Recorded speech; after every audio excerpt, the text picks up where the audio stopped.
Hello friends, आपका स्वागत है हमारे इस यूट्यूब चैनल में। आज के इस वीडियो में हम लाए हैं विज्ञान विषय पर आधारित एक लर्निंग प्लान।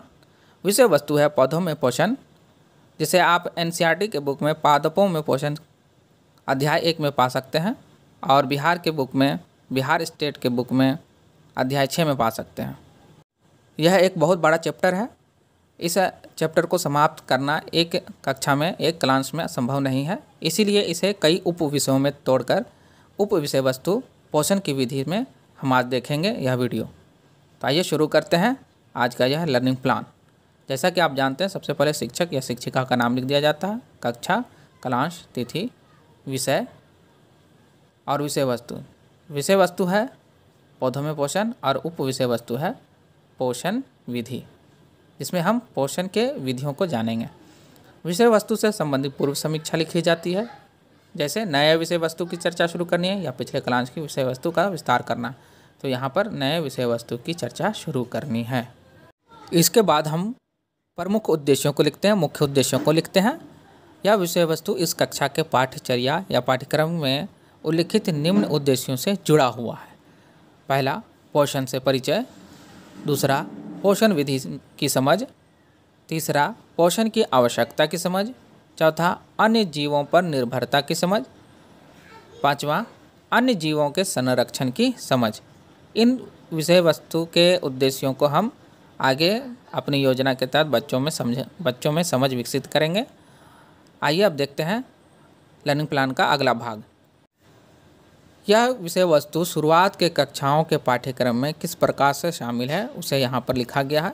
तो यह विषय वस्तु पहले के कक्षाओं में शामिल है। कक्षा 6, माफ़ कीजिएगा यहाँ पर गलत टाइप हो गया है। कक्षा 6 विज्ञान अध्याय जो है भोजन कहाँ से आता है और भोजन में क्या क्या आता है। साथ ही साथ कक्षा 5 के ईवीएस में हम पढ़ सकते हैं अध्याय 10 हमारे फसलें हमारा खान पान। इन पाठ्यचर्या इस कक्षाओं से यह विषय वस्तु जुड़ा हुआ है। इसके बाद है, क्या मैंने इस विषय वस्तु का शिक्षण पहले किया है? तो नहीं। यह विषय वस्तु इस कक्षा के और किन किन विषयों या इकाइयों से जुड़ा हुआ है? तो फिलहाल यह किसी अन्य इकाइयों से जुड़ा हुआ नहीं है। कक्षा के विद्यार्थियों के पास इसकी कितनी समझ हो सकती है? तो थोड़ी बहुत समझ हो सकती है। आइए अब देखते हैं विषय वस्तु का संक्षिप्त विवरण। यह विषय वस्तु बच्चों में पादपों में विभिन्न प्रकार के पोषण विधियों को समझाता है, पोषण से परिचय करवाता है। बच्चों में पोषण की विधियों से, जैसे स्वपोषी पोषण, विषमपोषी पोषण, विषमपोषी पोषण के अंतर्गत परजीवी पोषण, मृतजीवी पोषण, खास करके पादपों में जो पोषण है उसकी चर्चा यहाँ पर की गई है, उसकी समझ यहाँ पर विकसित की गई है।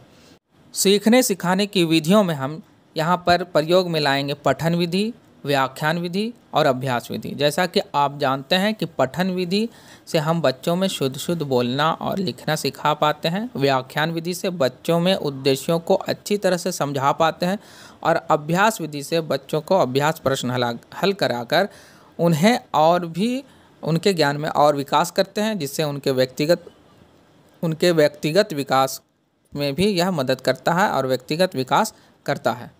आइए अब देखते हैं अपनी योजना, किस प्रकार से हम कक्षा में जाकर अपनी योजना को क्रियान्वित करेंगे। तो पठन विधि में सर्वप्रथम कक्षा में पाठ का पठन कराएंगे। इसके लिए बच्चों को एक एक करके गद्यांश को पढ़ने कहेंगे। बच्चे हिंदी में शुद्ध पठन का कार्य कर सकेंगे। जो बच्चे पढ़ नहीं पाएंगे कुछ शब्दों को, उनको पढ़कर बताएंगे और उनके उच्चारण को समझाएंगे कि किस प्रकार वह पढ़ा जाएगा। इसके बाद हम आते हैं व्याख्यान विधि पर। व्याख्यान विधि में हम क्या करेंगे? विषय वस्तु की व्याख्या करेंगे, पोषण का परिचय देंगे, उनके विभिन्न रूपों जैसे स्वपोषी पोषण एवं विषम पोषण के समझाएंगे। इसके लिए पौधे तथा मानव का उदाहरण प्रस्तुत करेंगे, मानव की निर्भरता पौधों पर होने की समझ बताएंगे। विषमपोषी पोषण को समझाते हुए कि किस प्रकार मानव पौधों पर निर्भर है, तो यह विषमपोषी पोषण हुआ। और पौधे जो है अपना भोजन किसी अन्य जीवों से नहीं ग्रहण करते हैं, जैसे वो कार्बन डाइऑक्साइड, जल और खनिज लवण जो है किसी अन्य जीवों से नहीं प्राप्त करते हैं और अपना भोजन बनाते हैं, इसलिए स्वपोषी पोषण। और मनुष्य जो है किसी पौधे को खाता है या किसी प्राणी को खाता है, जिससे विषमपोषी पोषण को समझाते हुए आगे बढ़ेंगे और अभ्यास विधि से अभ्यास प्रश्न हल कराएंगे और उस पर चर्चा करेंगे। कुछ अभ्यास प्रश्न खुद भी बना करके कक्षा में प्रस्तुत कर सकते हैं। इसके बाद हम मूल्यांकन का कार्य करेंगे। जैसा कि आप जानते हैं कि मूल्यांकन अति आवश्यक है। मूल्यांकन से हम शिक्षक और बच्चों का मूल्यांकन कर पाते हैं कि क्या ये बच्चे जो हैं उन उद्देश्यों को समझे हैं या नहीं समझ पाए। तो चलिए देखते हैं मूल्यांकन। क्या विद्यार्थियों ने उन उद्देश्यों को समझा जिसके लिए यह विषय वस्तु थी? इसका मूल्यांकन किया कि नहीं? विद्यार्थी विषय वस्तु के उद्देश्यों को समझने की ओर अग्रसर हैं। इसका मूल्यांकन किया गया। क्या इस विषय वस्तु का फिर से कक्षा में चर्चा करने की आवश्यकता है? क्यों या क्यों नहीं? नहीं, इसे पुनः इस विषय वस्तु का इस उप विषय वस्तु का चर्चा पुनः करने की आवश्यकता नहीं है, क्योंकि बच्चे विषय वस्तु को उप विषय वस्तु को समझने की ओर अग्रसर हैं। साथ ही साथ बच्चों द्वारा पूछे गए प्रश्नों को यहाँ पर लिखेंगे। उसके बाद मैंने उन सवालों को कैसे समझाया? क्या विद्यार्थियों को स्वयं से सवालों को हल करने का मौका मिला? तो हाँ, विद्यार्थियों ने स्वयं उन सवालों का हल किया और कुछ प्रश्नों पर आप खुद भी मदद कर सकते हैं और मैंने मदद भी किया दूसरों की, और बच्चे एक दूसरे की सहायता भी करके कुछ प्रश्नों को हल किए। इसके बाद जो संसाधनों का प्रयोग है वह यहाँ पर लिखा जाएगा, जैसे chalk, duster, blackboard, chart paper और विभिन्न सामग्री। इसके बाद इस विषय वस्तु को दोबारा अगर पढ़ाना हो तो सीखने सिखाने की योजना में क्या बदलाव किया जा सकता है? तो मैं फ़िलहाल में कोई बदलाव नहीं करना चाहता हूँ। इसके बाद है अपने मेंटर से कोई चर्चा करने की आवश्यकता है, तो कोई आवश्यकता नहीं है। कोई अन्य टिप्पणी हो तो यहाँ पर लिखें। इसी के साथ हमारा यह वीडियो समाप्त होता है। अगर हमारा वीडियो आपको पसंद आता हो तो प्लीज़ लाइक करें, शेयर करें। धन्यवाद।